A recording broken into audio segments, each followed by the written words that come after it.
Yo, yo, yo. Hello, everybody. Welcome to the 8th episode of the Good Luck Go Fast podcast. My name is Stormcrow56K, and tonight we have the infamous 40 watt range will be joining us momentarily. If you were here for our last episode, we had a little bit of a change. Zarilla's got a lot going on in his life. I told you we were going to have it all figured out with what we were going to do with the format. Totally didn't happen that way. Still no idea. Whatever. We're doing it though. So as of now, I have not canceled the podcast. So that's a win. That's a win. Thank you all for being here. Um, yeah, I guess as per usual, kind of update you a little bit on what I've been doing. We'll talk a little bit about news and then jump right into talking with 40. So once again, still trying to figure out what we're doing here. Still considering possibly bringing in a co-host or something like that. But alas, no updates on that. I am on day 3 of not having nicotine, so I feel like a legit crazy person right now. So yeah, bear with me here. I do have some energy somehow, but I'm feeling all right. I'm feeling all right. We're gonna do this. Been grinding TMNT on NES. Um, Took a little break. My neck's been having some issues. For some reason, that game just like makes my neck kind of grind on certain parts. So switched over to Splatterhouse Turbo Graphics. Actually, just yesterday, I tied the record for that. Um, Hoping to bring that down another few seconds. Loving that game. So having a lot of fun with that. And of course, the 12-hour challenge starts tomorrow. So we're going to be talking a lot about that tonight. Me and 40 have something very special to share with you all about the 12-hour challenge. If you're not familiar, we're gonna tell you all about it. We're gonna tell you all about it. All right, moving on here. News. So once again, bacon omelet with the spoilers. Um, News and such. I wrote down a couple things. If anyone in chat has anything worth mentioning, let me know. We'll talk about it a little bit. Maybe me and 40 will talk about it too. Obviously, Big 20's coming up. What is that, Saturday? So good luck to everybody running in the Big 20. This might be the last Big 20. 20 NES games with various goals. Some of the classics, they were all voted on.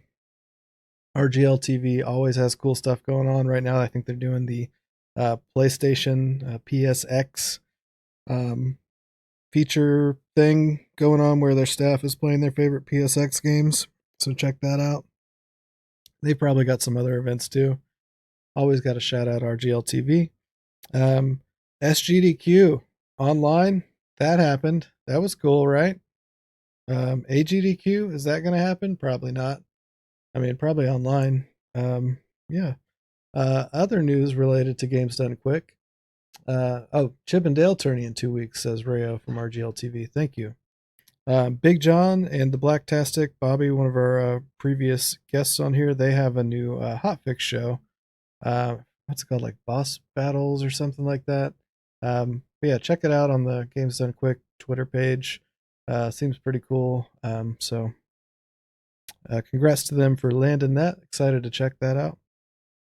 As far as records go, I was talking to 40 a little bit before we started. He was telling me Joey Baby 69 has the three-peat, not three-peat, whatever. He has all 3 Sonic records, Sub 30 and Sonic and Nix. What else do we got? I think 40 was saying there was some 96 exit record changes. Maybe some Super Metroid. I did my research, if you can't tell. So yeah, if anyone in chat has any of those to point out, let me know. Bacon Omelet says Sega Crew announced their Sega 16 race. Right. Shout out Sega Crew. So yeah, if you're looking to do that, I think they have a Twitter page. Oh shit, the Contra record too. Yeah, Lanks got the what was it? The 948? My brain, I have a brain fog right now. But yeah, congrats so much to Lanks.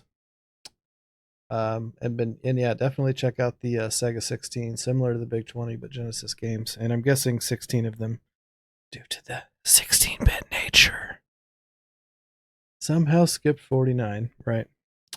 All right, so that's going to do it for the hot records. Thanks again to chat for helping out. Before we bring in 40 watt range, it's everybody's favorite segment, or at least a few people. Checking in with Sinbad.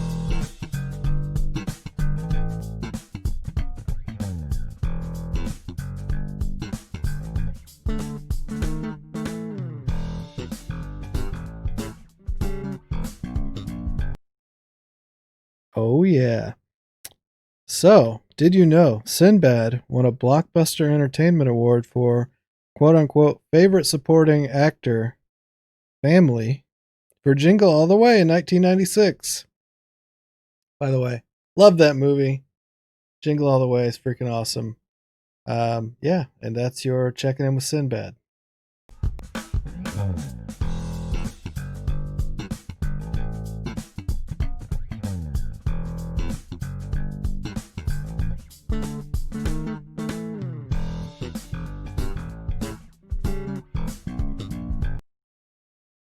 Alrighty, let me get everything ready here. We're about to bring in Mr. WattRange.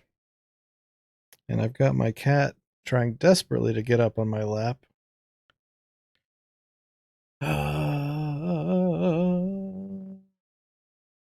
Unmuting Mr. WattRange. Everyone, without further ado, allow me to introduce our featured guest for the evening, 40 watt range. Hello. That's crazy that you got Sinbad to do that intro for the podcast right there. I know, right? Thanks for having me, sir. How you doing? Oh, like I said, I'm a crazy person right now. But yeah, thank you for being here. Like I said, I had you on the list for a while, and we got talking about this 12-hour challenge. I thought, hey, why not? Let's do it now, right? Absolutely. What better occasion? So, yeah, so I mean, and we'll get into that. You've watched the show before. I like to kind of just start by giving people at a glance understanding of who our guest is. So, and as many words as you'd like. Tell us a little bit about yourself. Where you're from, who you're around, yada yada. All right. Well, I go by 40 watt range. Been going by that for 3 to 4 years now. I live in Texas. Been here for quite a while. I was basically born and raised, and other than maybe a total of 5 to 6 years of my life, I've been here. Um, I live with my girlfriend and 3 dogs. I have 2 young ones and 1 old one, as anyone watching my stream would probably know about the old one at least. I'm 38 years old, which is probably on the older average of the spectrum for the retro speedrunners. Uh, that's the brief overview of it. Yeah, I'm seeing some tiny dogs in chat. You got 2 tiny dogs. Yep, two Yeah, two little ones. Uh, the older one is specifically the one I referred to as Tiny Dog, but yeah. Don Vito, right? Yeah, Don Vito Corleone. I've had him 16, 17 years now. He's a champ. Yeah, Yep, he's hanging in there. I know. I haven't met him, but I love him, and I want to meet He him. loves you. Oh, right on. Okay, and then so obviously you're into speed running, streaming, and lots of other things too. But kind of outside of that, any hobbies or anything that you're currently into or formerly into? As far as currently, as far as my hobbies, actually, I'd say like I have a ton of them. I usually focus really hard on one at a time, though. Currently, obviously, that's speed running, and um, I guess there's always computers in the background. That's always kind of a backbone to all of my hobbies, and as well as my profession. So that's currently what's going on. I also am big into basically what's known as aquascaping. And that's just having a fish tank where you have a lot of live plants and you just keep it nice and neat. It's kind of akin to like maybe having like a bonsai tree or something where you just keep it nice and proper, and it's kind of a way to just relax and zen out. Um, Yeah, that's cool. I've seen some YouTube channels with people that do that too. yeah, that's actually how I found. I mean, I originally got into just having a fish tank in general when I was like fresh out of high school and had my first apartment. I actually had a 120-gallon fish tank. And then when I ended up having to move out of Texas, I got rid of it, of course, because there was no way to deal with that. And then ended up kind of rekindling that just a couple of years ago once I had a house that I knew I was going to be in for a long time. But before that, I mean, I've all my hobbies, like I'm set, like I kind of said with that one where I kind of rekindled it. A lot of them I've had pretty much all my life, and they just kind of rotate in and out. Like before speed running, I was into yo-yoing and just goofing around with that. At one point in my life, I was into skating, into graphic design with Photoshop, video editing, which came with skating. A big part of my life was spent with DJing and audio production and engineering, which the cool thing about this is if you kind of see all of them and how they revolve around a computer and everything, it kind of now leads its hand in, at least into the streaming aspect, because all of it kind of comes into play there between making layouts and the audio side of things and, editing video if you want to do that afterwards and so on. Right. Yeah, you've definitely built up an arsenal, and yeah, you're very multi-talented. That's another reason why I thought you'd be a great guest for this.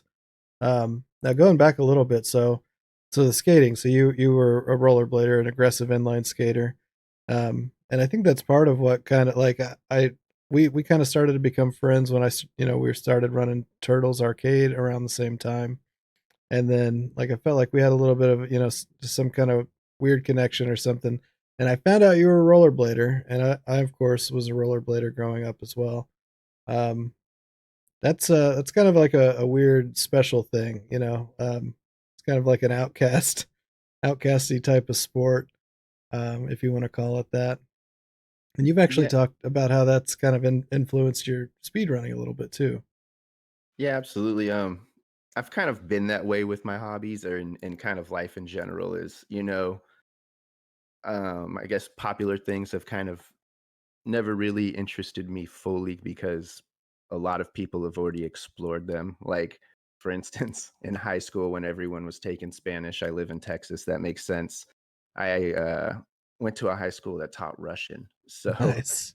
I took Russian for, 3 or 4 years instead of Spanish, which makes no sense because I'm also half Cuban. So I probably should learn Spanish. But yeah, so I was into inline skating, and as you say, it's kind of like what's weird about skating, at least in my experience with it, you probably had it too, is that there's kind of like a weird automatic friendship also with people. Mm-hmm. Like, it's like, oh, hey, you skate, cool, awesome. Like, oh, if you know this person, you're automatically cool with me or something. And Oh yeah. you know, and I've kind of found a lot of that same stuff and same mindset both in the community and the way to like attack the speed runs, especially lately, with that same mindset. Like, it's I kind of put this out there in like a tweet, but I was basically saying that like I've kind of found lately it's fun to kind of learn a bunch of the tricks first, and Mm-hmm. then once you've learned the tricks, put them together in the line, and that's kind of how you would skate. You wouldn't just immediately go hit up and try to go do 7 tricks you didn't know in a row. You would learn all those tricks through and through and then try to do that. So, I've kind of put that I'm trying to put that now into practice moving forward. And I kind of like watch JC a lot stream, especially when he does his practice streams when he's learning a brand new game, because he attacks games heavily like that as well. He'll just make Yeah. save states for everything, and he doesn't care how hard it is. He just sits there and grinds that one little trick until he knows it, and then he puts it all together. Yeah, that's a good example. He definitely Yeah. does that. Yeah, that's a pretty cool way of looking at it. I mean, is Is that in related to flow running or what? I guess that's a little different, right? Tell us about flow running. That's All right. So I guess we can this kind of also goes into like my history with playing games and speed running in sure. general. Um so I got a Nintendo when I was 6 years old. I always thought that it was a surprise, but my mom showed me letters that I wrote to her when I was like in a 5, I guess in kindergarten or first grade, where I was asking for a Nintendo for like my birthday. So I guess I knew about it before that, but I don't personally actually remember that. Like one of my very first memories is actually getting one for my birthday. Nice. And so I would, of course, as a kid, you see the gun, and I was interested in Duck Hunt immediately, and we played that. And then after playing that for a billion hours and you get tired of it, I was like, "What's the hell's this other game?" So yeah, as you know, as a 6 year old, that's exactly how I thought about it. But Right. and then I played Mario, and that's just falling in love with games right there in general. And are you an only child or you got Oh no, I have a siblings? younger sister as well. Okay. And we grew up playing games side by side too, co-op games or just trading the controller back and forth. She actually still plays games to this day. I didn't even know that, and she'll tell me about it. I was like, oh really, so you've been playing that? Okay. But yeah, so I guess like flow running came about because once I moved on to a point in my life where I really wasn't playing games every day, every now and then I'd pick up an emulator and just again play Super Mario Brothers. For me, that was kind of always the one game I would just go back to because I guess it's the game I've technically played the longest of my life, maybe other than Duck Hunt, but not really Duck Hunt. Um, and I would just sit there and just it wouldn't really be about how fast I could do it. It was more of just how smooth I could do it. Mm-hmm. And it was just like, okay, do this while running, just get across it. I wasn't looking for any super crazy tricks, and I would just call it playing with flow.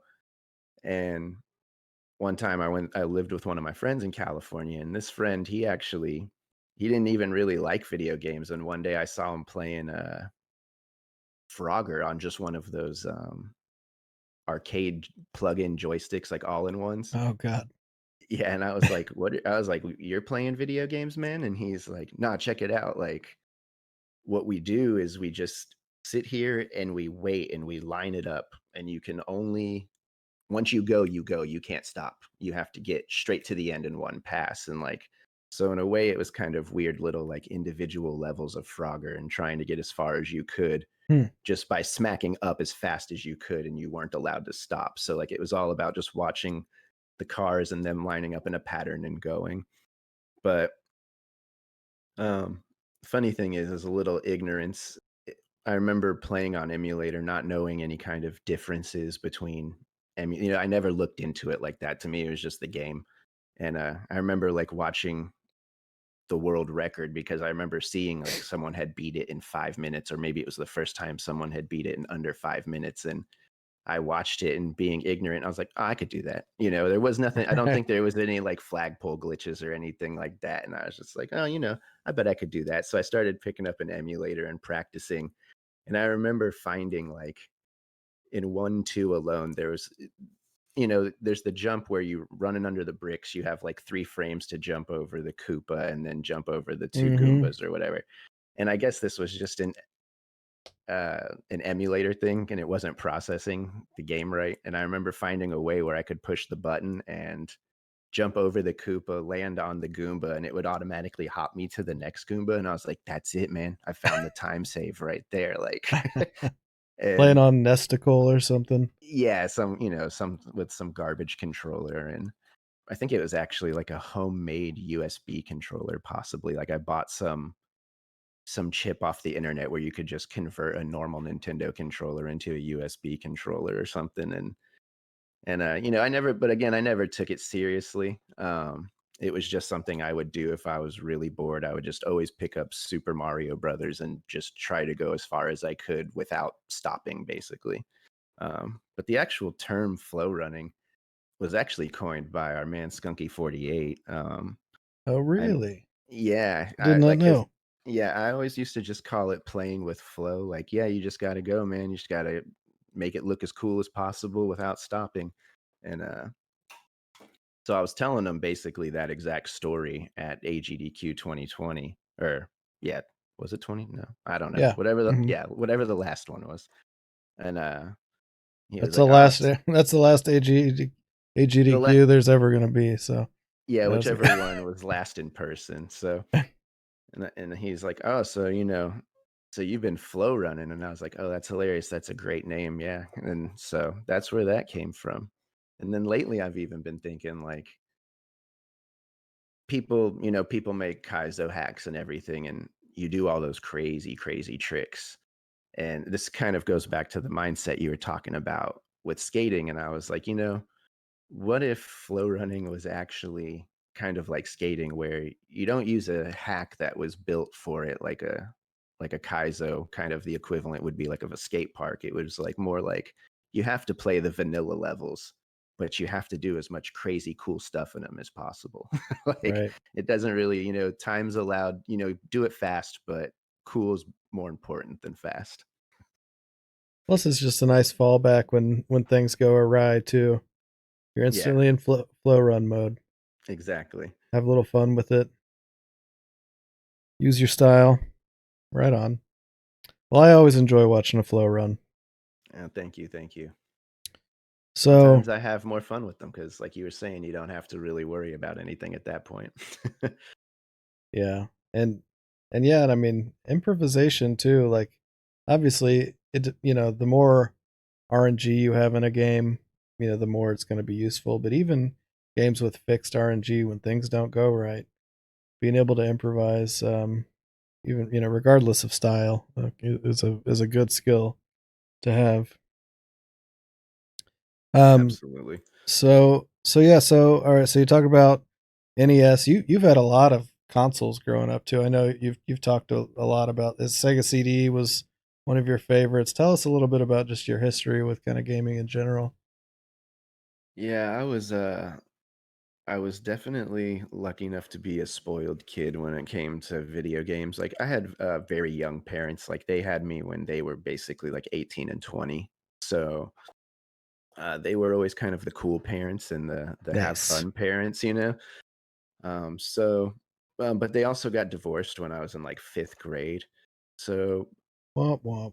yeah, it basically became like my dad's house was like the Sega house and my mom's house was the Nintendo house. And I was also kind of you know, you can say social engineering. Like I kind of knew my parents would spoil me, so I would always kind of like custom tailor Christmas lists into a way that would quote unquote make them have to buy me some kind of system. Like I wouldn't have a Sega CD, but I would ask for nothing but Sega CD games. And they were like, well, we have to get him a Sega CD now, right? You know what I mean? Like, and so I've probably had every console that was like at a normal cost for a console up until probably the PS2, maybe. So I had a Nintendo, Super Nintendo, Nintendo 64, Game Boy Color, Game Boy Advance. I had a Sega Genesis, Sega CD, 32X. I didn't have a Master System, but I had a friend that had a Master System. I also had a friend that had a Turbo Graphics. I personally did not have one though. Um, Jaguar. yeah, my grandmother bought me an Atari Jaguar. Nice. So Lucky. I had one of those with a couple, like with 2 or 3 games. I still say to this day, it's the absolute best Alien versus Predator there is to this day out of any game. I don't care. As modern as you want to get. Um, No, I know I've told you I had one too, so yeah. I kind of have a soft spot for them. Yeah. I mean, unfortunately, like my parents put in my head that it was okay to kind of sell these things to upgrade these things. So if I once I got to the age where I was kind of buying these things myself, like that's ended. That's I don't have any of these anymore. I mean, I have these now. I don't have those ones anymore. Those Right. specific consoles. I would sell all of my Nintendo and my Nintendo games and put it towards a Super Nintendo or a Nintendo 64, for instance. Oh yeah. Yeah, I don't You have know, shit from my childhood. Yeah. yeah. But yeah, then I got like a PlayStation and then a PlayStation 2. I started fading out of gaming at that point, actually. Like I've hardly ever even touched a PlayStation 3. But I did at one point very late into the life cycle. I got into the 360, and let's just say I had a modified one, so I had a way of playing a lot of games. And it got to the point where it was just out of hand. Like I actually had to get rid of it because it overtook my life. Right. um, but I think at that point I actually got away from gaming for a while, and then that's kind of when I started getting into. That was when I was really heavily into music. Actually, the Xbox kind of was in the background while I was still doing music. Then I got into the yo-yoing, and once the yo-yoing was over, like I actually, when I stopped kind of participating in all that, I was like, I am going to actually start speed running. Like this is something I'm going to do. Um, Again, this is kind of an ignorance thing, but like I even was like, all right, let's watch what the world record is, and I watched it, and I was like, Psh, this I'm talking about for Smash TV in this instance, and I was like, I could beat that, and that's just what happened. I just started speed running at that point, and that's where I actually made the decision to start kind of taking speed running seriously. So Smash was your first Yeah, love. yeah, it was a game that I've always played basically since I found out about it. One my friend that had the TurboGrafx 16, he got it for his birthday, and his birthday was really close to mine, and I just remember being like, "Why'd you get this game of all games? Like why'd you pick this game to get?" And he's like, "What are you talking about? This game's badass." And I'm just like, I'd never even heard of it." And then he's like, "You'll see." And yeah, then I just instantly fell in love with it. Like he was basically like my brother growing up. So like we spent every weekend together and everything. And anytime we were spending the night together, we played this game all the time. Oh Um, yeah. and then funny enough, like I met a whole different group of friends, and all of them played the game all the time too. So like even when we would get together, we would start playing the game and goof around whenever we were bored. So it was a game that I naturally wanted to move to. I was like even though Super Mario Brothers had always been the game I goofed around with, like just seeing the skill involved and actually knowing what was involved at that point, it just seemed extremely intimidating. And I was like, nah, I don't want to start with that. And I thought I was just really good at the game casually. So I was like, this world right. And I didn't know anything about glitches or nothing. And I was like, this shouldn't be hard. Again, very ignorant. And of course Bryce Ulf having the record there. Yeah, at that point, I believe Pretty, it or was did like, he? yeah, Okay. he's had the world record pretty much the whole time, other than like the very first guy that ever submitted the game. Yeah. But yeah, I think it was 546 at that time. Yeah, it's crazy too. Talking about how you didn't really know about, like, I remember, like, I've heard of the game and everything, but I had never played this game until I watched you play it a million times after you were done with TMNT. I was like, this looks pretty cool, and yeah, it's a fucking addicting game. And there was that big tournament that GG speed runs through and everything. But yeah, I think that was definitely a good one to get your feet wet. Yeah, I definitely feel like it was a good one to play to start off with. The RNG can be very punishing, so being very ignorant to just speedrunning in general or how it worked or anything, and just playing that game, I guess it kind of trained me to not really care about RNG. I always say it's kind of like speed running like a poker game. Like you have to have a lot of skill in it, but if the cards aren't dealt to you, you're not going to win. It's just not going to happen. And kind of this is something I've actually spoke with Skunky about too. Is like part of speed running for me is also kind of like being an adrenaline junkie. That was also like a thing with skating. Is Oh yeah. just you're chasing that dragon, that PB rush, and Hmm. um, with Smash TV and how brutal it can be in the RNG, it really gives you that good one. Yeah, yeah, and you have to play so well leading up to that just insane RNG too. So yeah, it makes it that much. And I only got a taste of the game. Like I didn't play it that long, you know. But yeah, I can only imagine like this. We're watching your PB right now. This 531 that you got recently. That was fucking nuts. Yeah, that one was great. Like I knew the run was good, and even when I saw that I lost, I guess 15, 16 seconds there or something, it wasn't even a big deal because in that game, it's literally just about average time. It's such a unique speed run. Like that's another thing that I think another reason why I think people should try it is like there's not really anything out there that I know of at least, unless it was modeled after this game that that kind of behaves like this. This or at least the skills you need versus other games. Like it's more about reaction and anticipation and things like that versus a knowing a specific route or where to do certain tricks. It's a Right. very just reactive game. But yeah, and it definitely takes. I mean, even at the end, even though it's super RNG dependent, you still have to perform at a very high level. So it's not like, oh, you get the good RNG and you're fine. Like you know. Yeah, no, Um, I mean, it's definitely not going to give it to you. That's why I'm saying, like, when I saw it, when I was at least hitting that or I was entering the last room at 415, even though that it was such a deficit. I was like, I even sing in that PB. I'm like, just saying, yeah, there's still a chance. I didn't expect it to happen because the amount of times I've been in that right. position, but that specific video, like the amount, like there's only one bad drop, I think, in the video, and it doesn't matter because of the situation that is happening at the time.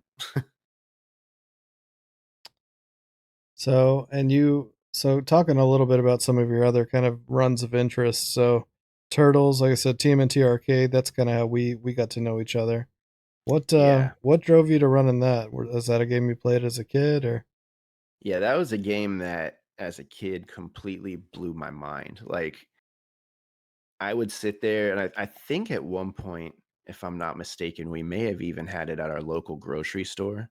So like while my parents were shopping, even if I wasn't playing it, I would just sit there and watch like the intro to it or the cutscenes if other people were playing it. And it just like blew my mind that basically the cartoon was on screen at times. So like it always and I was a crazy Ninja Turtle fan when I was a young kid too. So it just held like a crazy place of like nostalgic love in my heart. Um and it was a run that once I noticed, I always had an interest in running because I always thought the mechanic of like having to take deaths was kind of funny and like an interesting one. I'm like, all right, so you have to die in order to keep this going fast. Like you don't want to just die willy-nilly, but there's definitely places where you're going to have to do this. So you're gonna have to plan things out. yeah, and to the listeners who don't know, so yeah, TMNT Arcade works on a ranking system.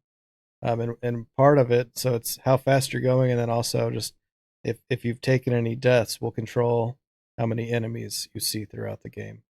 Just as a FYI.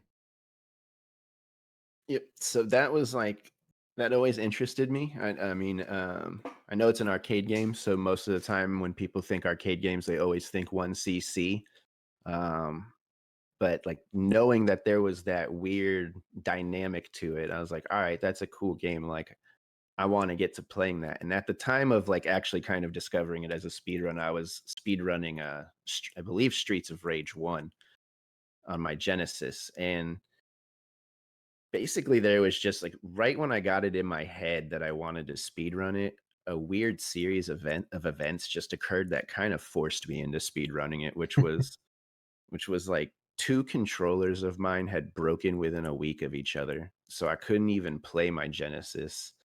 And then when I finally got a controller that worked and pieces to repair the other controllers, I was messing around with the Saturn and forgot to put a piece of insulation plastic between like the power port and the video port like I don't know why they designed it like that. It sits like right on top of it. The metal literally rests on it. So I had forgot to put it in, and when I plugged in the power, it sent a surge completely through my system. And luckily, the only thing that caught damage out of the whole setup was the retro tink. But unfortunately, that was like also the Achilles heel because that was like the only way I had to actually play, even see the games. So, Right. because I don't play on a CRT, I've always played on basically an LCD because CRTs give me migraines. And you don't have the PCB for Turtles, I take it. No, I would love to. I know Zexy has found it like brand new for a nice penny. I've seen some boards that are could questionably be repaired for pretty cheap, but I'm not that in depth with that kind of knowledge Well, to and dedicate the money to and it. it's just a matter of time before it's on Mister as well, which obviously we'll go into more detail on Yeah, that that later. too. Um, But yeah, so since I couldn't use any of my consoles at all, I couldn't play Streets of Rage, which is what I was running at the time. I was also learning Flashback on the Genesis in the background, so that killed the only other game I was even knowing at the time. So I was like, all right, well, my only chance is an emulator. And at the time, I was a big fan, like a big hardware console only guy. So I was like, all right, well, if I have to play on an emulator, I'm gonna play the one thing that I would really have no other choice to play anyways, which would be an arcade game. So let's pick up Ninja Turtles. I had bought an arcade stick that I hadn't even used and had just been sitting there for like almost a year. So all these weird series of events just put me there. yeah, I bought an arcade stick too. How'd that work out for you? Oh yeah. Between that and piano grip on Super Mario Brothers, I can't really ever play Ninja Turtles ever again. Or I can play it, I just can't play more than like 2 runs a day, basically. Yeah, it fucked my wrists up real bad. I hope Yeah, I can go back one day. something between that and then even trying to play it on lately on a gamepad, like having to something about the way you just have to push your thumb, or maybe it's just the way I'm doing it, but it just stresses my arm out way too much. I think a, I think a lot of it too is the special because you have to hit the both attack and jump at the exact same time. Which for me, I have to put some force, like some real pressure to make sure I'm hitting it right. And I think that's where a lot of the strain comes from. No matter Yep. what, you know, how you're holding it or what device you're holding, you're gonna have That's yeah. something. That's exactly what it is for me. I mean, I already have a really bad habit of basically trying to press my thumbs through the controller already. So that combined with kind of a trick where you have to do it. I've kind of had it in the back of my head of testing this and then proposing this. I mean, I'm a mod for the game, so I would definitely put it to the community. I haven't even told anybody about this, but like just as like seeing as it's damaged two people's arms in a way now is like, hey, maybe we should just make a 3 button category where the third button is just mapped to the special attack. And Yeah, that could be you fun. know and we just do that, like, Yeah, I know just for we funsies. yeah, exactly, like we'll just do 3 button any percent or something. Dude, I love that. Yeah, because Let's I mean, it's in the rules, you can't do that now, but I was like, man, screw it, let's just make a category where yeah. we do that, or we just do it for fun. Funsies percent. Yeah. Boom. Beat the funsies. Yep. So I'm sure you can map the emulator like that, where you can just map attack Oh and yeah. special to 2 buttons and then map it to just one also. Love it. All right. Awesome. And go I want to go back a little bit too. So we were talking about, the difference between 1cc and any percent. So this actually a little like pseudo controversy. This came up L Rock was on the 8-Bit Steve podcast. Was that like, 2 or 3 weeks ago? And he's, a 1cc runner primarily, although he actually started with any percent um, on TMNT. And we joke about it a lot because he's kind of has some, I don't know what the hell, one of the cats just knocked over. But he obviously prefers the 1cc. Um, whereas, I can respect both sides of it, and I don't think he doesn't respect it. So I'm not, it's not an attack in any way. I just kind of want to talk a little bit about that. Um, First off, have you ever considered running the 1cc? I mean, I guess now it's not really an option, but Um Not really, and it's not because it's basically just my whole mindset behind speed running. Like I I always want to do like I have a weird list of like check boxes that a speed run like a run has to meet for me to even be interested in it. And this is kind of why I'll never really run more than one category in a game, probably ever, for the most part, unless I'm just like having fun with it. But I like it. I like whatever's the fastest game or the fastest route that still requires you to defeat the end boss or, defeat the end task of the game, the main Hmm. purpose of it, while still maintaining like some integrity, I guess, of the game. I think like very, very, very good examples of that would be like either Super Mario Brothers any percent or Super Mario World 11 exit. It gives you like a very, very good preview of what the game is without having to break it too much. Hmm. So that's kind of why the 1cc stuff's never interested me. Now I will say this, kind of going to back to what you were saying that brought this up, is that if the game doesn't have some kind of weird, like, I guess this is kind of strictly for arcade games. Um, if it doesn't have a weird dynamic like the, like the ranking system, the any percent for that doesn't interest me. Like personally, I tried running Simpsons and there's no ranking in Simpsons. It's just go through and beat it. And that's where I was kind of like, going to the thing. I'm like, this is kind of just credit feeding a game. You're Right. just dying over and over and it's not impacting it in any way, shape, or form. Right. So as far as doing like a 1cc for TMNT, I mean, at one point it did interest me. Obviously, now it doesn't. But for the most part, it's probably something I wouldn't have taken too seriously, just because it doesn't check off those boxes for me. Right. Yeah, and I think that really is the biggest thing. Talking about the difference for any percent with TMNT, and we talked a little bit about that on Twitter. Um, yeah, most arcade games, if you're running any percent, it is going to be a credit feed, and you can still have a good experience with that.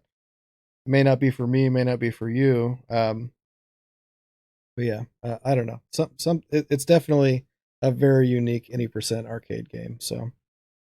Yeah, and I even reached out to Elrock personally, like after playing this game, and I was like, "Hey, man, what other arcade games actually have this dynamic?" Because I wanted to kind of maybe continue running some that went, because he told me the net, Turtles in Time and on the arcade actually had it. So I was like, oh, that'd be a cool game. He even said NBA Jam behaves like that too. So I thought that would almost be funny because I actually had done a speed run of NBA Jam on the Super Nintendo. But Yeah, I saw that. yeah, it's in my opinion, that's a very boring speed run. It's literally just a game of keep away as much as you can. Um, but kind of hearing that the arcade version had this weird ranking dynamic in it, I was like, "Huh, I wonder, like, how a run like that would go." Interesting. Right on. And then I guess just a couple. So for Team and T Arcade too, and me, I feel like we both and L Rock actually, he kind of laid the groundwork for it. Did a lot for that game. It's kind of exploded recently. Skunky took the record, and then ZG took it recently. I imagine we'll see some more changes in the future. But yeah, I want to commend you for all your work you did on that. It was so much fun routing and playing that with you. Absolutely, man. That was like, for me, that's probably the most fun I've ever had speed running to this date, was just that game. Yeah, like you're saying, Elrock and I believe like Turbo Gilman and Hmm. Serial Yep. and Josie and some other people had already put a good foundation of work in there. And then you and I just went at it and really found a lot of different optimizations. I mean, we cut like 2 or 3 minutes off the world record. And then it was just cool to see the next like group of folks go in and do exactly what we did. And other Hmm. people were finding optimizations. And like, I really liked that Skunky kind of went in blind that way. He wasn't really influenced by anything we were doing. Yeah, and there's still a lot of time left on that too. Uh, There's at least another 15, 20 seconds. yeah. I mean, at one point I thought like the sub 13 was it. Like that's also kind of another reason I had moved on from the game because you and I had our like we were just trying to climb as high as possible. And once you got the sub 12, like for me, it was almost also as if I got it because it was like, all right, cool. Like all the work that we had put into it like has been proven. It's possible. We've done it.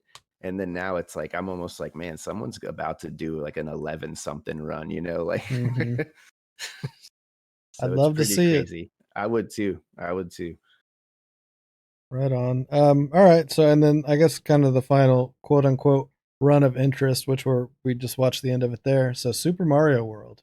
You're still kind of running that right now. Tell us a little bit about what got you thinking about running this.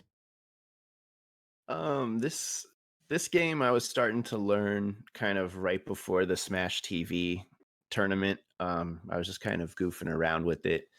The thing about me is I can't say I don't enjoy going into tournaments because it's kind of a lie. I do have a lot of fun doing them. I just don't like being competitive, I guess, and I kind of get really competitive when I'm in tournaments. Like I just like practice day in, day out, and sometimes I overdo it.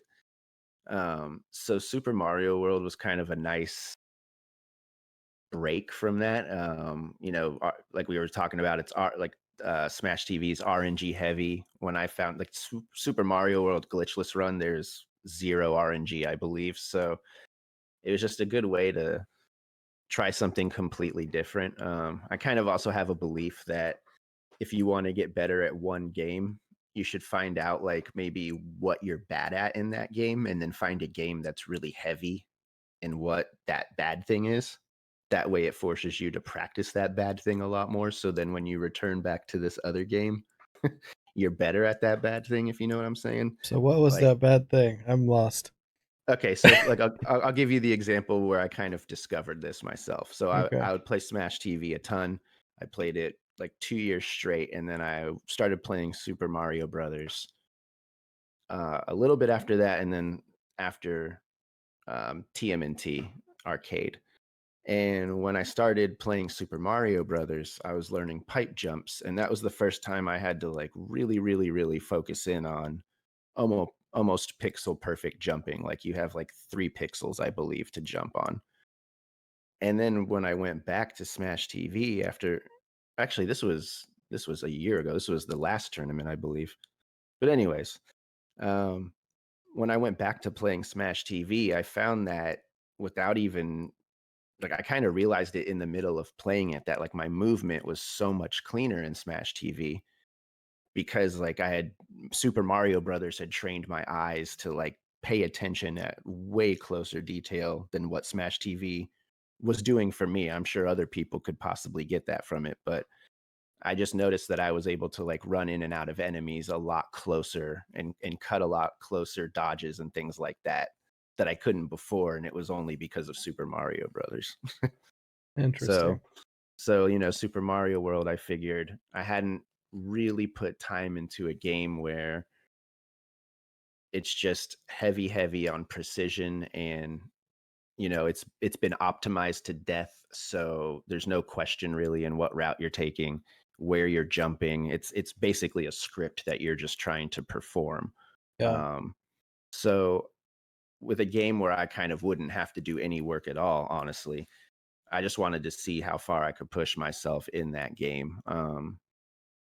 And that was kind of a decision I came to later down the line. Originally, the goal was just, hey, let's do a sub 11, kind of like how everyone tries to get a sub 5 in Super Mario Brothers and move on. But once I kind of hit that goal, I was like, you know what?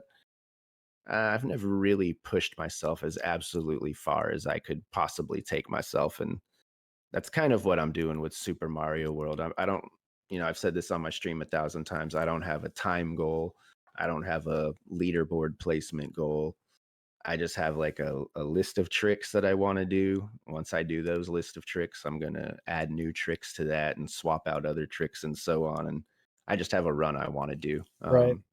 Yeah, it's This, been pretty cool watching you add them on as you go too, and of course you're on Cloud Glitch now. But yeah, you've been just and you practice on stream sometimes too. It's been neat watching the progression. Yeah, it's definitely been trying at times, with at least with the cloud glitch and the version of it I'm trying to do. I mean, at least it's the very first thing you're doing in the game. It's just a very precise jump you have to do. And I mean, eventually it's going to get easier because it already has started to get easier. But it adds a little bit of frustration just having to reset basically 30 seconds into a run, and 20 seconds of that run is just a cutscene, like an Right. intro. So explain to the folks listening slash watching, like I'm a stupid piece of shit idiot that hasn't had nicotine in 3 days. What is the cloud glitch? All right. So there are various ways you can perform this cloud glitch, but what it is that in the very first level of Super Mario World to the right, so Yoshi 2, you're basically doing an arbitrary code execution um, to Ace. yeah, an ace to get a cloud in your item box. And the version I'm doing it entails like jumping on a certain Koopa on like a certain window of pixels or a certain range of pixels, I should say. And basically ejecting it out at a certain speed. And then all of them always end in using Yoshi to shoot a fireball that will then hit a shell, which turns into a coin that Yoshi will eat, but you collect the coin before Yoshi eats it. So, so Got what? it. Yeah, so I guess I'm doing pretty good on the dumb part, but in a nutshell, what ends up happening after you do all that is the game is looking for something to replace that missing coin with. And if you execute a few inputs when that coin is eaten, it swaps it out with the Chuck, the little football guy. And since Yoshi's not supposed to eat a Chuck, that's actually the exploit or the execution of the exploit. And that's what gives you the cloud. Right on. And then you use that at the end with Bowser to make Yeah. So, skip some animations and yada yada, right? yeah, I mean, to I'll get nerdy, a little nerdy about it. Basically, you actually do take a. It's funny, you take a long. It's a faster route or faster run, but you do actually take a longer route to Bowser. But since you're not supposed to have a cloud in Bowser's fight, the programmers obviously back in the day are trying to save memory, so they're using different values for different things at different times. And it just so happens that the cloud X and Y coordinates control when you can end the cutscenes. So if Bowser goes into one of his cutscenes after you hit him twice, you can just kick the cloud to the left and land in it. And kicking it to the left, I guess, resets the memory value or something, which stops the animation. And then when the fireballs happen, you can kick it off screen upwards. And the same exact thing, it just stops the fireballs and moves on.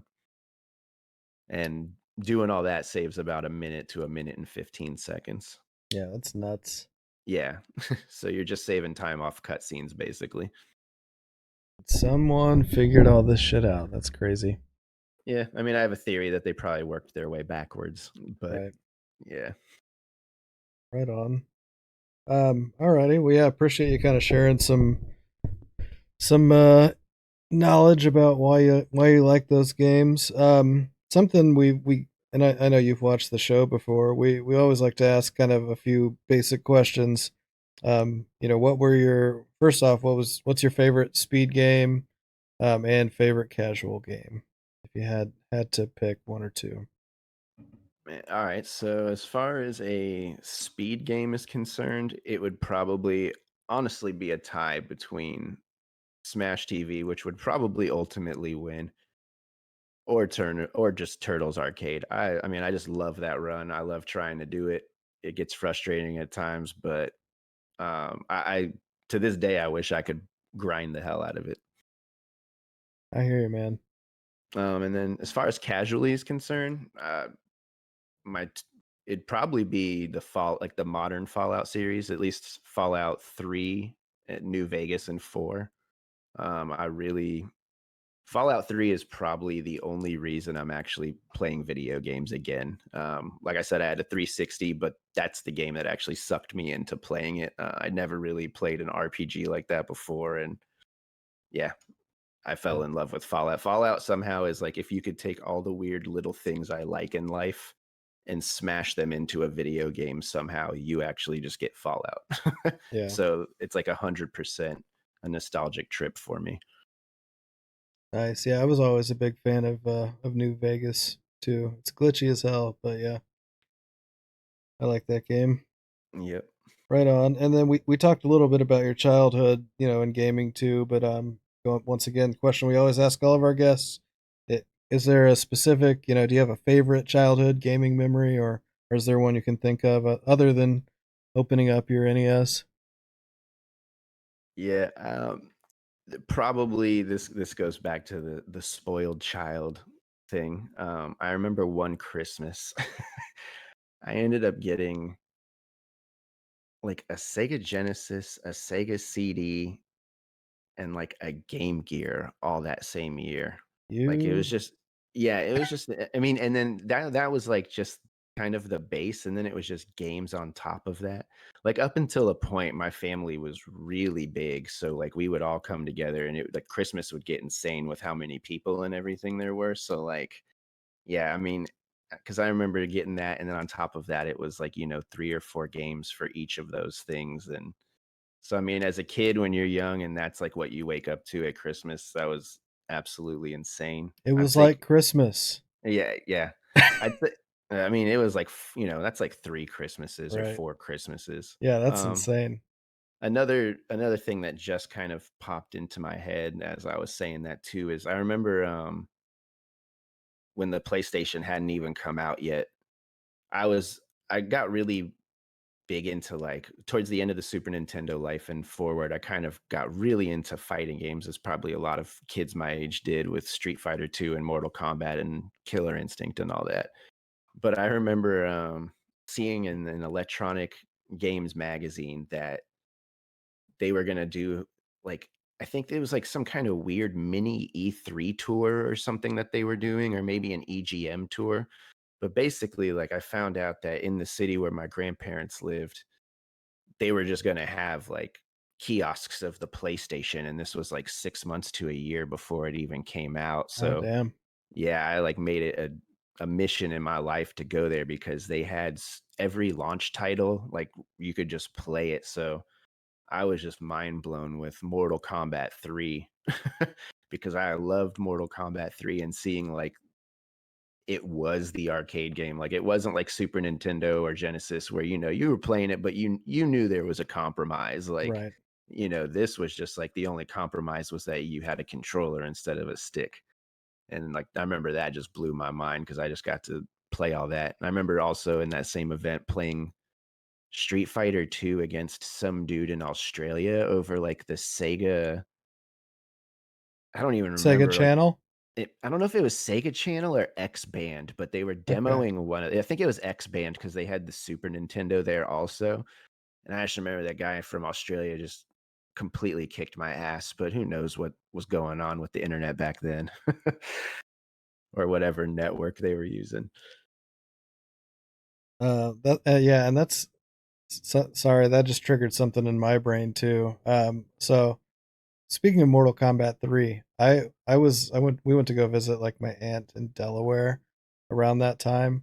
Um and I didn't even know Mortal Kombat 3 was like coming out or anything. And we went to the Jersey Shore and they had Mortal Kombat 3 on arcade and I, never even heard about it. That just brought back a memory for me. I remember my mind was blown.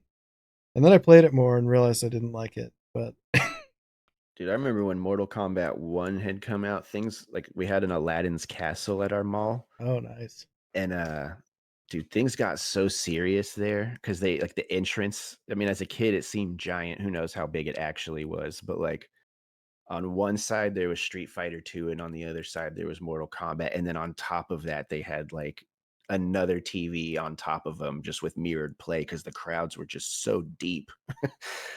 Like, and I remember that was just, like, crazy to me. A crowd nasty man. Like, how is there another two TVs showing the same thing? Yeah, it's cool that we're starting to see a resurgence with barcades and stuff. Of course, now fucking Rona is like destroying all of that. Um, Yep. but that's a whole nother thing. Right on. So yeah, I think so. Next question. So going back a little bit back into your gaming, and I'm sorry, like I said, I got the hardcore brain fog. I'm trying my hardest to keep this flowing. But any games you're thinking about running in the future? What's next on the plate for Forte? All right. Well, ignoring the upcoming event this weekend. Oh, that's we're talking about that right when we're done answering this question. So, Okay, so I'll use that. I'll use that as the last thing I all talk right, about. there we All go. right. So as I mentioned earlier, was learning Flashback on the Genesis Hmm. when my when my RetroTink broke and all my controllers fell apart. So I've kind of have it in my head right now to go back to that and actually do a run. I learned the whole thing. It's a longer run than I would like, but that game and when I was a kid to me was just always so cool looking. Like I had no idea what I was doing in that game or what the hell was going on or even how to really play it. So that's kind of what brought me to play it. And then I only discovered it again because a good friend, streamer, speedrunner, Brando Oates of mine, that's how I met him. I saw him speed running it and I was like, holy shit, this is crazy. So I've recently hooked all the things needed back up to do that. Started playing it again today, actually, for the first time. So I'll probably do that. Super Mario World's going to be there. It's probably going to be there for a long time. It'll probably just be a game that I play part for my stream and then move on to another one. Or if I'm just not feeling it, just do another one. But Flashback's definitely there. I've started to learn Mega Man 2 on and off, as well as Donkey Kong Country and Bonk's Adventure. I would like to get to all of those at some point, but I have a bad habit, kind of like I was saying with my hobbies of focusing on one thing, is like when I start playing one game, I kind of just start Yeah. honing into it, you know? Oh yeah. Oh yeah. I can't handle more than one. Well, I'm gonna encourage you to learn an NES game. Um, but yeah, you do you. Well, no, yeah, that's definitely something I want. I mean, the only NES games I've really run are Super Mario Brothers and Bubble, but NES, like I like to switch up systems when I do speed runs and kind of Yeah. game types as well. And the NES is always one that for some reason I just keep putting off, and I think it's time to not do that anymore. So that's kind of what Mega Man 2 was all about. And I absolutely just have a blast with Mega Man 2. It's another game that goes deep into my childhood. It's a good one. So super smooth transition from Oh Stormcrow. yeah. So yeah, so is there maybe another game? So I was talking earlier about this 12-hour challenge. Yeah, so 12-hour challenge is coming up this weekend. Oddly enough, the same weekend as Big 20, unless that's how it's always been. Um, and for that, we'll definitely be learning, it's a universal game. It's luckily I know the theme. A lot of people think the theme is concrete. It's not, but this game kind of checks off both of those boxes because between all the revisions it's had, between the different language translations and ROM ports, hacks, yep. yeah, all that good stuff. Like it's pretty much been released every month this year, and that's of course what some would know as, I believe, Kato and Ken is the American version, JJ and Jeff, of course, for the TurboGrafx 16. Classic, classic game. Yes, like I said, my friend had a TurboGrafx 16 growing up. Other than Smash TV, that's all we were playing. We would warm up with some Smash TV only to then play JJ and Jeff. Yeah, yeah. Oddly enough, I was never allowed to play it because I'm a huge fan of it as well. But yeah, my dad had it, and I wasn't allowed to play the Turbo Graphics. So I would just watch longingly, dreaming of a day where I could, play JJ and Jeff. So Yeah, I mean, technically, I've actually never played JJ and Jeff. I've only actually played Jeff because, you know, see the douchebag with the sunglasses or the cool guy with the slick back blonde hair. There's only two characters in this game, Stormy, not three. He's the cool guy with the sunglasses. Oh, okay, my bad. Yeah. So yeah, I guess I kind of feel like I connect a little bit more with the blonde guy with the purple jacket, but it's fine. If you're Uh, thinking about running this game, you pick which one you want. That's part of the fun. yeah, and I'm just gonna throw out some strats out there. I haven't even looked at the timing method yet, but if you pick Jeff, if your timer starts before your character selection and you're like, can't risk the frames, fret not, my friend. You can select Jeff, and then the TurboGrafx 16, if you push start and select at the same time, does a soft reset. This is built into the actual hardware. So when you soft reset, it stays on the character you have selected. Oh, So that's pretty cool. you don't have to lose them frames. And It actually, probably it probably starts on character selection, right. but Yeah, that's funny too though. I actually just learned about that. Zallard was, cuz he has the record in Splatterhouse. He told me about it on stream the other day. Because I've been playing on Mister, and so I've been like hitting like the escape button and like reloading the ROM over and over. So I've got like my wireless keyboard, my other wireless keyboard. Yeah, so beautiful to find out I can hit start select. yeah, I actually didn't know that was a feature myself until like probably a month or two ago. I even almost paid someone to mod in a reset button for my system. Nice. Like, yeah, I'll do it. Yeah. But um, yeah, no, this game has its deep roots in speedrun culture. I don't think a lot of people have paid attention to this just because, Summoning Salt hasn't got around to making a documentary about it yet. But it's just a great run that has a lot of crazy movements in it. The routing is extremely difficult to remember and kind of complex, but you'll actually pick it up quite easy. It's just hard to remember. You pick it up easy, you just don't remember it for some reason. right. It's And it's somehow both ridiculous and also very serious. So it can kind of scratch, both of those spots that you're needing. You want some validation, and you just want to have a little bit of fun. Boom, JJ and Jeff. Yeah, I mean, it's the only game I've seen that has some kind of weird uh down mechanic that produces a spray can. Has birds that try to take a dump on you that you can then jump on in midair. It's a pretty serious game. Yeah, soundtrack was composed by Ice T, Yeah, um, which is you know not a lot of people know that, but it's a little known fact. it's pretty cool. So, Yeah, but he anyways, yeah, he go only ahead. did the American version though. Does anyone in chat know who did the Japanese version? We could, or maybe 40. I'm not sure. I think it was DJ Crush. That sounds like a DJ Crush thing. Okay. Yeah. Well, yeah, if anyone's able to confirm. But yeah, so you've got 12 hours to learn the game. You don't have to go the full 12. Obviously, you're encouraged to.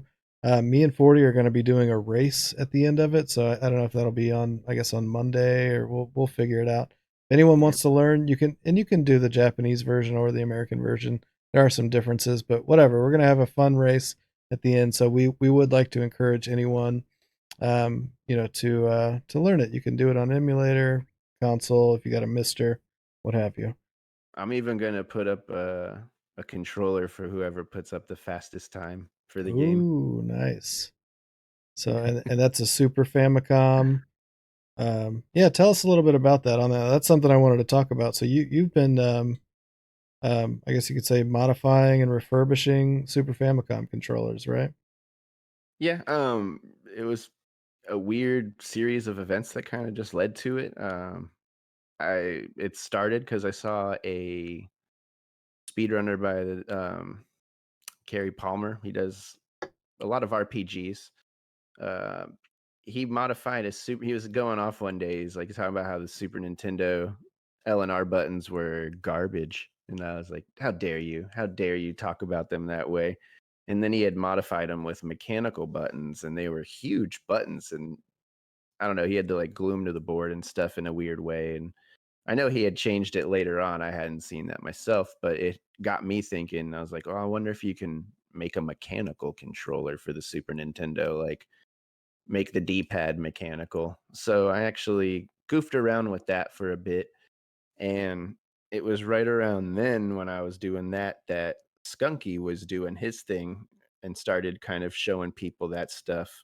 So him and I started conversing in the background because I was messing with the mechanical controller and just talking about different supplies and materials. And the mechanical controller really didn't work out. It didn't produce the feel that I wanted other than the L and R buttons. So, Hmm. seeing Skunky do his thing, and I was like, you know what, maybe I should try that with a Super Nintendo controller, but leave these L and R buttons. And kind of just between him and I, things were different between the two controllers we were working on, but we were able to trade a lot of techniques that we're able to apply back and forth. As well, like, knowledge of materials and just different things. Some stuff applies the same way, Hmm. some stuff applies in a way but differently, so it works out. But yeah, it's just basically I'm repairing any damage to it. I'm reflowing the solder to any kind of stress joint on the motherboard itself, deep cleaning all of them. I've bought like 10 different styles of rubbers over months of time from various locations to kind of find a D-pad and a face button rubber that I like, and I feel like kind of feels like still feels like the Super Nintendo, but a modern version of it rather than I think the Super Nintendo, even if you have like brand new OEM rubbers, is still a very wobbly, loose D-pad in the controller itself. And yeah, just kind of going back and forth with Skunky, just fine tailoring things until I got a controller that I can kind of almost pick up for any game, at least any game that I play. Right. So you bought like 5 or 10 controllers to build, and that's it, Yeah, originally. or So, yeah, no, I mean, originally I would go on eBay and I would find people who were selling quote unquote refurbished controllers. One, because they were cheap, and two, because I figured at the very minimum they would have at least cleaned them. So when I got the controllers, it would at least save one step for me. And then like just actually looking at them like, hey, is this person actually selling a controller for $15 that they truly repaired? And if so, Mhm. like, I'm not doing that. That's not worth my time, and lo and behold, every time I ordered a controller from them, I was lucky if they even cleaned the inside of them. Some of them may have been cleaned on the outside, but that's about it. But yeah, digging through eBay one day, I just came across you can look for lots of controllers, like literally a lot, not like, hey, I have a lot of controllers, like you buy a lot of them. And someone was just selling, like, from Japan, had a box of 93 of them at a very low price. And I was like, well, there you go. So I took the chance and ordered it. They threw it on a boat, and a month later I had them in my possession. So I probably have like 90 of them still because I still had about 15 or so controllers before I even grabbed these. So So people out there listening, check out 40's Discord if you're interested in getting one of these. That's Amore who's in chat who's asked me like 20 times about these. Look, go to his Discord if you want one. But yeah, or my Twitter account. yeah, or Twitter. And we'll if you're watching this on YouTube down the road, we'll post a link to his Twitch and Twitter and all that stuff. But yeah, so yeah, and luckily, you guys were nice enough to invite me to that Discord because I've done, I'm not even close to on you and Skunky's level, but I've done some minor modding and tweaking and stuff, and it's cool seeing you guys talk back and forth, seeing a little bit behind the curtain. So much respect to both of you for what you're doing and filling that that need for speedrunners out there. Yep, absolutely. I mean, what sold it for me, and I'm not even like trying to give a sales pitch or anything here. It was just like, I guess one of the big driving factors, actually, I'm just kind of remembering this now after seeing Skunky like fix up some of his controllers. And what led me away from the mechanical controller was like, I was starting to learn Super Mario World at that time, and I was just having so many problems flying. And I know that like flying is a weird thing in that game sometimes. Like there are sometimes that the game is just, not looking for your input. But I just refused to believe that I was that bad. And I finally was just like, screw it. I'm going to go as hard as I can on this controller. Even further things is like what I call resurfacing the carbon pads, which is just kind of using like an abrasive brush to get not only the dirt off, but kind of a layer of the carbon off. So it's all fresh and new. And, between that and a more modern style rubber, and more importantly, just a new rubber that's not all worn down on the contacts, like it was literally a night and day difference for me. I was like, okay, yes, I'm not garbage. I'm just as bad as I actually thought I was, not as bad as like this led me to believe. And that's when I was like, wow, a lot of people complaining about their controllers aren't bullshitting, because that's what I kind of was like, all right, cool. Like you're just hamming it up for the camera or you're making excuses. And then I was like, you know what? No, like a lot of this is just bad. So I wonder if that's more of a thing on Super Nintendo controllers versus NES. Because I feel like even bad NES controllers that I've had in the past weren't too bad. oh no, I mean, yeah, no, this it's not like they were really bad. I mean, I'm probably making it a little more exaggerated than it really was, but it was just there are definitely, I'll say this with Super Nintendo, there is definitely some controllers I've come across that I've actually just refurbed for people where they've sent me their controller, or ones that I've found where out of the box there are some ones that can't really press down or or down or right very well, oddly enough, and it's just because the support in the base controller shell is like too tall or too low sometimes. and Hmm. and like you can fix it by sanding it down or adding like a layer of like plastic, UV plastic or something, and all of a sudden it springs back into life. But yeah, I think like I'm pretty sure between any system back in that era where things weren't super exact, you're just going to have tons of different molds that are pushing these controllers out. So, there's probably batches here or there that just have a bad problem, or they use the same shell when the motherboard of the controller like changed thicknesses or something. Just weird little things. Nintendo seal of wieners, more like. Anyway, all right, right on. Um, okay, and then honestly, the last thing that I could, kind of major topic we've touched on a little bit is Mister. So Yes. so you converted me. I ended up getting one.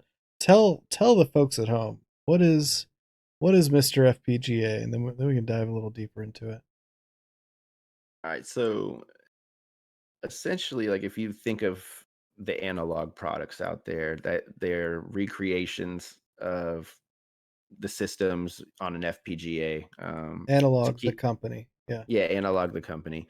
To kind of put it in a very dumbed down way, an FPGA is just a chip that you can program logic into that makes it behave like other hardware or other chips, and you can do this on the fly. Um, so it is like emulation. Some people say it's more simulation or recreation. Those people can have that argument. Um, and what you're doing is it's a system that is replicating the hardware down to a logic level. So they're actually programming how the system behaves.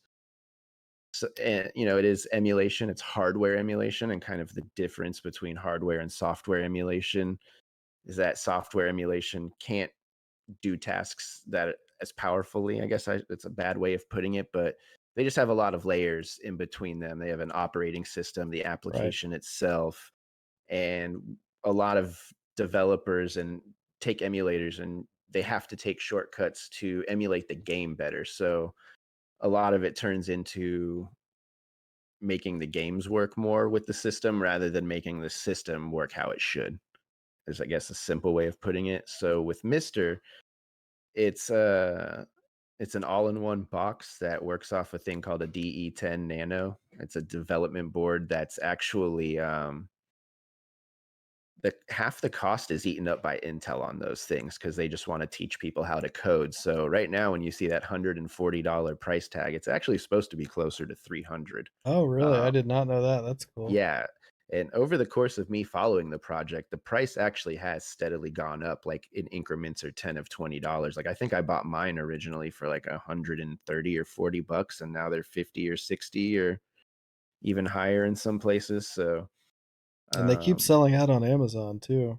yeah, and I mean, I don't want to say it's because of this project, but it's because of this project. um, but yeah, I mean, it's an all-in-one box similar to like a Raspberry or like a Retro Pi, but rather than doing software emulation, it flashes the logic of these consoles onto this chip every time you load a core. So a lot of smart people out there will literally decap chips and use microscopes and literally find the documents of the making of these chips on the internet somewhere, and they Yeah. will just And they route the yeah, exact trace all logic. those circuits and everything. It's fucking nuts. Yeah, I would not be able to do that. I wouldn't have the patience for that. But like for instance, the Neo Geo project on that, it originally wasn't even a Mister project. I believe it was Furtech was just trying to map out all these chips because they were custom chips that really weren't being made anymore. So Mhm. I think a lot of them were prone to failure. So he was just trying to get everything in order to start making those chips. And then the Mister Oh, came cool. along and they were like, "Hey, buddy, like you already have all this," and because I believe it works off HDL, and I forget what that stands for, but it's a hardware language of some sort. So a few little changes here or there, and all of a sudden they had a full blown Neo Geo working. Um, and like for me, that's why I kind of think it's going to be the future of retro gaming in a way. If it's not the Mister, it's kind of setting the groundwork for it. Just Yeah, some other because revision of it. Yeah. yeah, it's just it the good thing about it is it honors all the stuff that people complain about. You can opt for zero lag analog output and go straight over component or VGA. You can have HDMI if you want to with zero lag if you have a monitor that supports that. You can use direct inputs for your controllers, so it's as if you're plugging the OEM controller into the system. It's still in I would even say I wouldn't say maybe it's its beginning phase, it's probably in its mid phase, but so there are still some issues, like recently we found with TMNT, uh, the whole PPC or CPU, PPU Hmm. debacle, Yeah, which is I want to explain that to people too, because that blew my mind. yeah, no, Um, I had no idea anything behaved like that either. so yeah, so when you start up, the way I understand it is basically when you boot up an NES, the CPU and the PPU, which I think is the picture processing unit, right? Yeah. Can be in like one of what was it, one out of eight different like synchronizations, which can, depending on the game, can alter the RNG.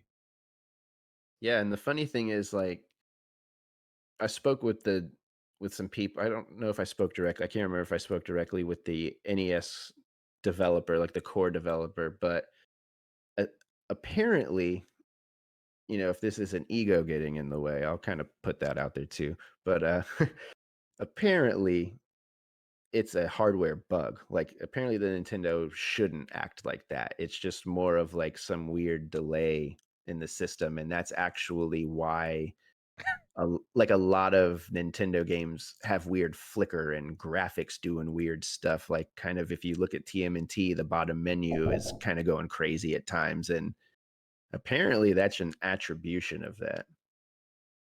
Right, but yeah, but I mean, Mister is supposed to be, it's not supposed to Yeah, be fixing the issues. Yeah. yeah, Yeah. exactly. So I mean, it's almost like they programmed it too perfectly. It's exactly how it was designed, but it's not exactly how it was behaved. I guess that's how you can put it. So And then and I know you shared with me too. So apparently, whoever the guy that the architect for the analog NES, whatever that's called, they actually did make it so every time you reset it, it does put that CPU PPU alignment into a different setting to mimic a traditional NES. Yeah, I guess depending on how long you hold reset. I mean, obviously, I don't know what the fraction it's looking at, if it's milliseconds, microseconds, or what. But But at least they're addressing it. Yeah, yeah, exactly. It'll pick one of those alignment modes when you let go of it.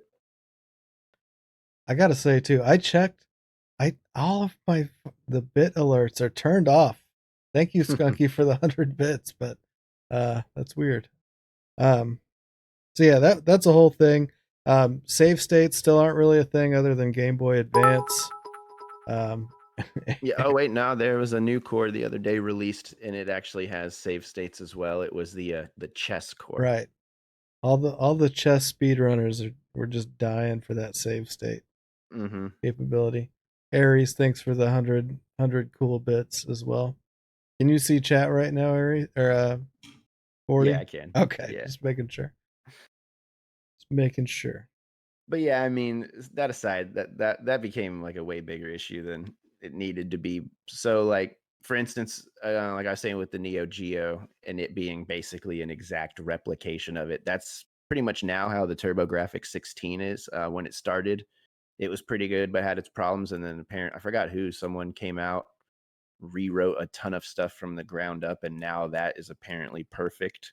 The Super Nintendo, I have not noticed anything wrong with it whatsoever, and it's been approved for a number of games to be submitting on. And I mean, again, with the NES, you can still play pretty much any game that just doesn't use that for RNG. Yeah, and Or I mean, I other guess I should say it's not that you shouldn't play it. It's just you would see, other than the input and analog features of the Mister, there would really be no benefit for you to play on it or anything like that. right. But yeah, and I mean my experience with the NES core running Nemo on it for a little bit, it felt amazing and yeah, it looks great. I've got it outputted to my, Trinitron. So I'm running, you know, um with God, my brain is shutting down.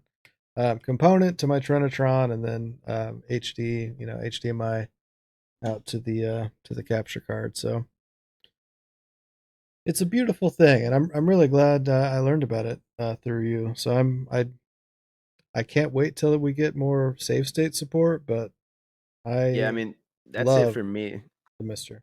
Go ahead. Yeah, like I busted all my real hardware out because of save state stuff and wanting to play some games that don't have any kind of practice ROMs or anything like that. But yeah, I mean, once save states hit the thing for me, I, I really won't have a reason to have the original hardware anymore other than to just have it. Because at least for myself, when I flip back and forth, like I just don't feel any difference. Like I would constantly switch back between the two when playing Super Mario World, and for me, there was no downtime or anything like that. Yeah, and especially like you have what RGB modded SNES and stuff. So like I'm still running composite NES. So there's some difference for me just because you've got that fidelity difference. Yeah, Um definitely. um which is kind of weird, but I mean, I can accept that for a much better picture when I'm actually doing my runs for myself and for the viewer. So yeah, if anyone out there is interested in the Mister, feel free to talk to either of us about it. Obviously, 40 knows more than I do, but I'm happy to help in any way. And there's obviously tons of info out there. Yeah, I So mean, I definitely recommend it for anyone out there who is kind of just getting into speedrunning, wants the benefit for the most part of being as accurate and close to like the real hardware as possible without spending an arm and a leg. Like it's going basically the entire complete setup of a Mister will cost you what it's going to cost to get NES RGB modded, like including the cost of the Nintendo. yeah, you're looking for like a streamer setup, what around 300 ish. Yeah, and that'll get you like even the added benefit of using the upscaling on the Mister, so it even kind of replaces an OSSC at that point. So yeah, right on. Okay, so yeah, I think we're gonna jump over to the viewer questions. Really appreciate people hopping on the Discord, and of course, as per usual, we've probably covered a lot of this stuff already, so we'll kind of gloss over any of them that were. But thank you regardless. So first up, we got Ness Atlas. He said, "How'd you come up with your username?" I don't think you addressed that actually. Yeah, actually, I didn't explain where that came from. So 40 watt range is just basically Terminator 1 and 2 are some of my favorite movies of all time. I grew up, again, I had young parents. We had a Betamax and a box full of Betamax tapes because some rental store was going out of business. So my dad just bought all their Betamaxes for dirt cheap. And Terminator 1 and 2 were ones that were in heavy rotation. So it's always been a game a movie I've watched in my life, both of them. And then it was funny kind of when I was getting out of music, kind of just moving into kind of having a new online identity. I was looking for a name and I was watching the movie and I kind of never had realized what was going on in that scene of Terminator where in the very first one Arnold walks into a gun shop and he's looking through all these guns and he specifically asks for a phased plasma rifle in the 40 watt range and like I was like what the hell would the robot why would he be asking that like when he's gone back to the 80s and for some reason 40 watt range just stuck from that and that's just basically where it came from. It's a good one. It's surprising how many people recognize that when they come into your stream for the first time too. Yeah, I'm flabbergasted that people even know where it's from because I was like man no one's gonna know about this or only a couple people but you know it happens a lot more often than not or even like if I'm hanging out in other people's channels. Like, no matter what kind of channel, the size of it, there's a lot of times where somebody's like, "Man, cool name," or like they'll always quote what happens after that in the movie or something like that.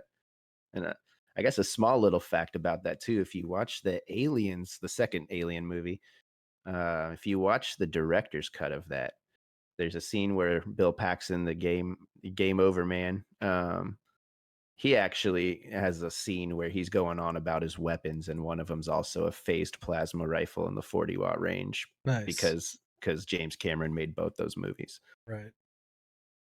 Rest in peace. Yep, not Uh, James Cameron. right. All right. Second question from Ness Atlas. Proudest speedrunning achievement. Proudest achievement, I guess there's kind of two of them. Personally, would be not my most recent Smash TV PB, but the one right before that. Um, I think it was a five. I can't remember what it was actually, a 540 something. I don't know what it did. Basically, it tied the second place time that had been standing forever. It had already been beaten once or twice when I got that time, but when I had first started speedrunning, that was kind of like once I got a grip on what the run was and everything, that was always the goal in the back of my head was to get that time. Mm-hmm. So like when I actually got that time, I again wasn't even expecting to do it, and it just totally surprised me. And you can even see in the video if you dig it up, like I'm totally surprised and like astonished that it happened. And that was probably the biggest personal one. Also, maybe winning the very first Smash, like it was the very first tournament I had ever been in. It was the Smash TV tournament, not this past one, but the one before that. Because I was kind of like I was in a way the rookie that year because I was the newest one to the race, but I had already been kind of speed running it for a year at that point. So yes and no. But that was kind of cool to go through all that, and again this year to get far enough. But Yeah, another you did one great though, this year too. another one though was again working on TMNT with you. Like I had so much fun doing that, and once we kind of got to that goal of the sub 13 run, like I don't know, I was so happy about that. Just like cool, like I had an Oh yeah. impact on a game, like to actually put forth part of the route, find some things in it and whatnot, and like it all came to fruition. So I was like just super happy when that happened. Like cool, everyone's work is paying off. Oh yeah. Nice. Yeah, those are some good ones. All right. Third question from Ness Atlas, and thank you so much, Ness Atlas. These are all great questions too. What's a popular speedrunning game you'd never want to attempt and why? Um, it's hard to say never run because when I look at any game, there's not one where I'm just like, nope. I mean, there's some games that are like too memey for me, and like they're just too hokey or jokey, I guess, to interest me, and I probably would never run games like that. Like one that just comes to mind, and again, I'm not like insulting anyone that runs this stuff that just doesn't interest me. Like, speed running something like Barbie, I would probably never even look into that, let alone do it. But as far as like, I guess, They're and like then that might, JJ and Jeff. That's cool.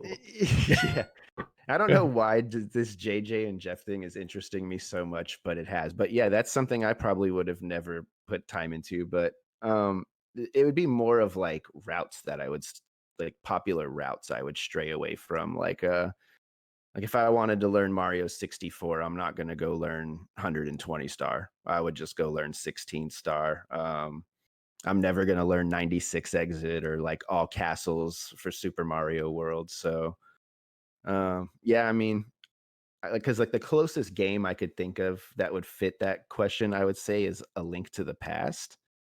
But there is one route in A Link to the Past that actually really interests me. So I can't say like I would totally ignore the game. That one that just kind of shortens it quite a bit. Is that the one where you're glitching out, going? Yeah, it's not the one that totally breaks the game and you're done with it like in 2.5 minutes or something. Because I personally Right. don't dig on that style either. But yeah, it's probably like a no major glitches route. I forgot which one it was, but it basically makes the run like 20 to 30 minutes long. Okay, yeah, that's not bad. I mean, I think you have to fight Ganon with like the starter sword or whatever, but yeah, that game though would probably be the closest. I probably actually one that I'd probably never run is actually Super Metroid. It just randomly popped into my head. I don't think I would ever run that game. Yeah, one looks like a doozy. Yeah. What aspect? Another one from Ness Alice. What aspect of Twitch streaming was the most challenging for you to overcome, if any? Uh no, that's actually a that's like a really loaded question for me. It has a good answer. So it was honestly just Twitch and streaming completely as a whole.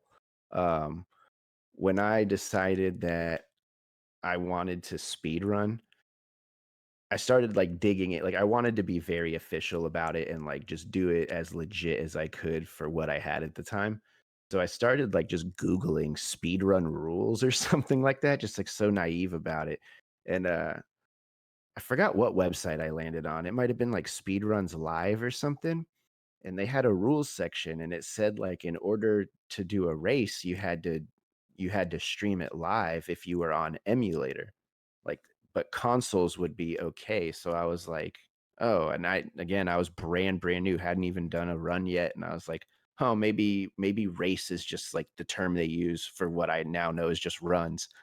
And like now I know that was just actual races and whatnot. So that's the only reason I actually ever started streaming, was just because I thought I had to in order to submit a time. Um, and I would say I spent like 2 years streaming, like not really knowing what to do. I'd have people come into chat and talk to me, and I wouldn't even notice for like 45 minutes. I just like people would sometimes come in, and if I did notice them and they were like using Pog and stuff, I was like, what the hell does that mean? Like just like I actually had to like learn that whole thing. I had never even watched Twitch. So like I was just so ignorant to streaming in general. And to be quite honest, I thought it was weird. I was just like, this is weird. Like, why are people gonna watch me play games and stuff? Like it just blew my mind. That's hilarious. Right on. Is there okay? Final one from Ness Atlas. Is there a game you secretly want to speed run in the future but have not told anyone yet? Hmm. As far as games, no. I've never really kept any games that I've had interest in. As far as goals for games, I have a laundry list of private stuff that I'll probably never say was a goal until it actually happens. I like I find that if I not necessarily if I make goals, but if I put the goals out there too much and I don't want it, like if I just am not having fun with it or whatever, like I feel like it's more of a letdown to myself than if I just didn't say anything at all. It's a weird thing. So Yeah. like for instance with Super Mario World, I've put out a pace bin with a list of tricks that I'm going to do because I'm comfortable saying it that way, and for the most part I have already met that goal. But like I have a laundry list of stuff that I'll never even say until it happens. Like, oh yeah, no, that was in the plan from the start, but I just didn't want to say anything about it because people might have thought I was crazy or like you're thinking too big or you're not thinking big enough or something. So that would Right be it. on. Just goals I keep to myself for the most part, at least end goals, not immediate goals. Right. And that's interesting too, because I I actually I try and kind of keep goals a little tight to my chest as well for the most part. I read like some article a while ago, like apparently like you get a lot of that like you're much less likely to achieve a goal if you tell other people, because you basically get some of that like endorphin rush similar to what would happen if you actually achieved that goal just by sharing it, which I found really interesting. So I think there's that, and there's the other side of trying not to let yourself down or let your fans or friends down or whatever. But Yeah, and I could see that even probably linking to it because if you got the endorphin rush or whatever without actually doing it and then you don't do it, it's like it's probably in your brain a double letdown because right, it never got it again or whatever. It never got the full hit. but yeah. But sometimes so obviously that's not a a catch all. I mean, I think there are times where you should be sharing that info, and it's good to have support and yada yada. But just something to consider for anyone out there. Yeah, I also think it's better to it also helps me keep goals realistic too. Like if I set the immediate goal and it's more of a step to the goal, it helps me feel like I have achieved something towards that goal rather than just being like, well, that wasn't it. Right. Let's see. All right, moving on to Zorilla. So we already covered this. He has to find flow running and compare with speed running. Thanks for the sick question, Zorilla. Totally stole it from you. Zexy, if you were a hot dog and you were starving, would you eat yourself? Funny enough, I actually I don't know why, but I put a lot of thought into this one today. I just saw the question pop up and it's been on my mind and I came to the conclusion but I would start with my stomach so I wasn't hungry anymore. Boom. Hold on. Can someone throw up the 40-watt deep emote in chat? That's good. That's good.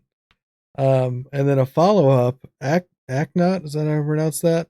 I don't know what the hell they're talking about. If there's some deeper meaning or if this is just nonsense. Is he a cocktail wiener? It's the follow up. I have no I idea think what it's that just means either. nonsense.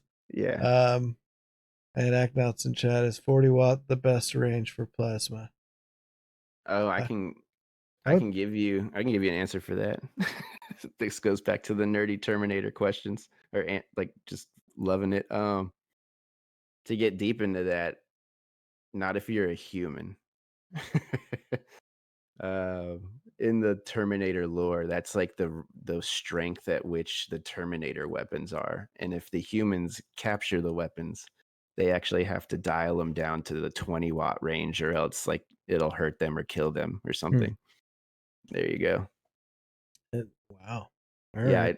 that's funny. I love to answer. I never knew that until like I forgot where someone spit that out in a random Twitch channel one day, and I was like, "Holy shit!" Like that's the reason. So I need like 5 more 40-watt deeps in chat for that. All right, then back to Zexy. What advice would you give new speedrunners?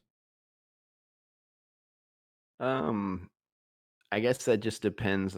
There's different styles of speedrunners, I would guess, and that it would kind of go to that. If you're gonna be the person that's just gonna like you just want to go for a time in one game and grind that game to death, then go for it. Do that and stick to your goal.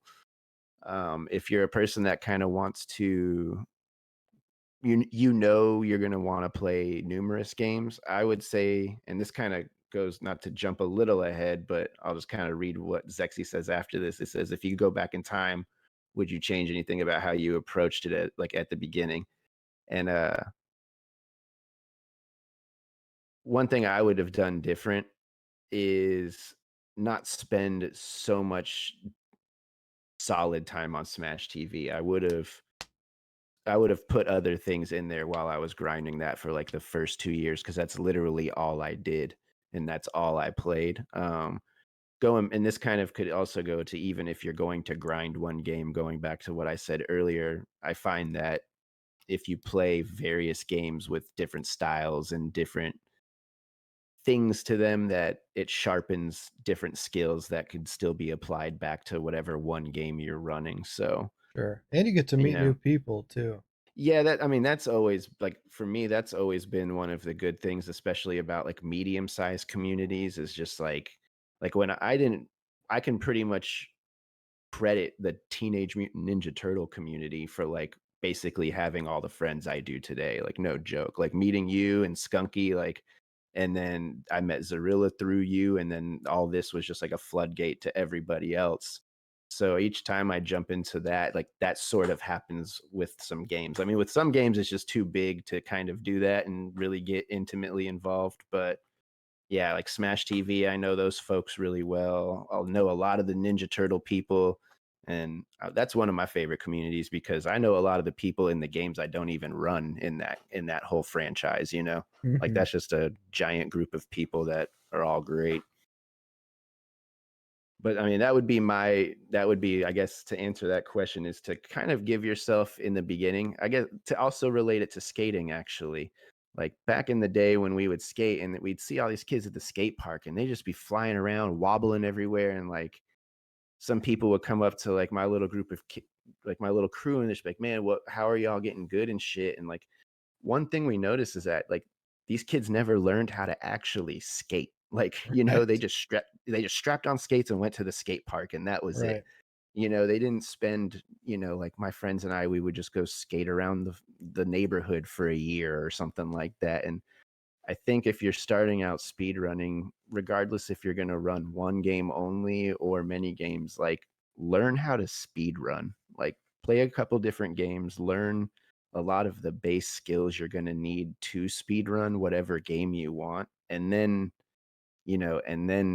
do it.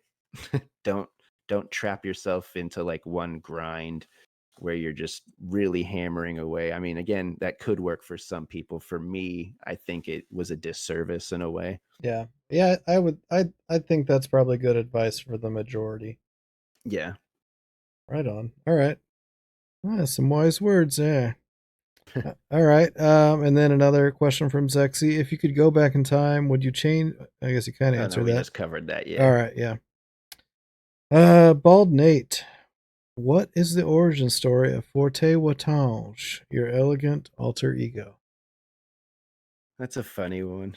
Um, it all started with a wireless keyboard error. I was in Zarilla's channel and I went to go redeem a scratcher, I believe.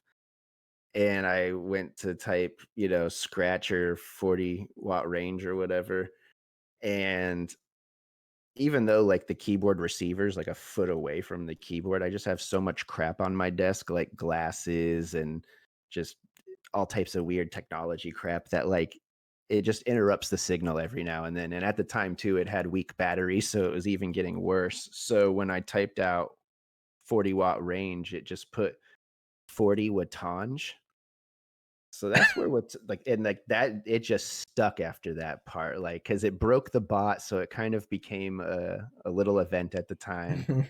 And from there forward, that stuck. And then I can't remember if it was the exact same stream or maybe like a couple days later. I just remember Zerillo was saying something, and he says that's my forte, and I was like, "Excuse me, sir, it's pronounced 40." And then he just started laughing, and he was like, "Forte wattage," and ever since then, that's been it. There's a number of channels I go into now, and when I say hello, that is exactly how I am greeted. Either "Hello, Mr. Wattage, how's it going?" It's a good one. It just has a nice ring to it. Yeah, it's hilarious. And the emote is great as well. Is that like a Snapchat filter or something? Yeah, my girlfriend. I was sitting on the porch with Tiny Dog on my lap, and yeah, my girlfriend just happened to grab a Snapchat filter where it just so happened to catch the dog's face as well, and then yeah, that's what I just dubbed. That's who that is. Right on. All right, just a couple more. I saw a couple from chat. This is we've been.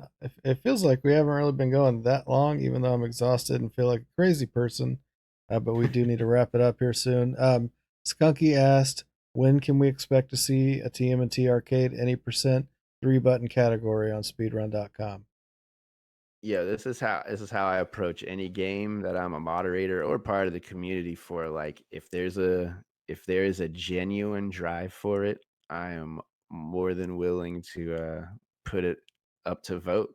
I mean, I just approve runs, man. When it comes to what people want to run, if we want to actually score that, and there's my only real rule is as long as we can get more than one person doing it.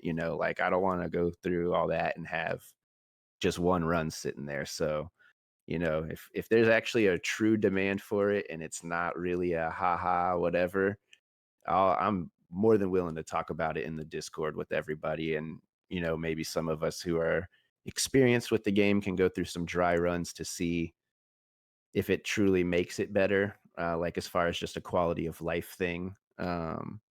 Because if Stormy and I play it and our hands are still aching afterwards, I really don't care. No, But I should be able to play that no problem. yeah, I know I think that too, because I mean, I've played Mega Man where I've been mashing like crazy and it doesn't hurt. It's just when I have to do that weird movement that it Yeah, hurts. So, I mean, Skunky, if you want to, I'm totally down. Stormy, if you're down, we should give it a shot. yeah, sounds good. And yeah, I mean, kind of what Zexy just said in chat. I mean, it takes out all the lofty kick RNG from it.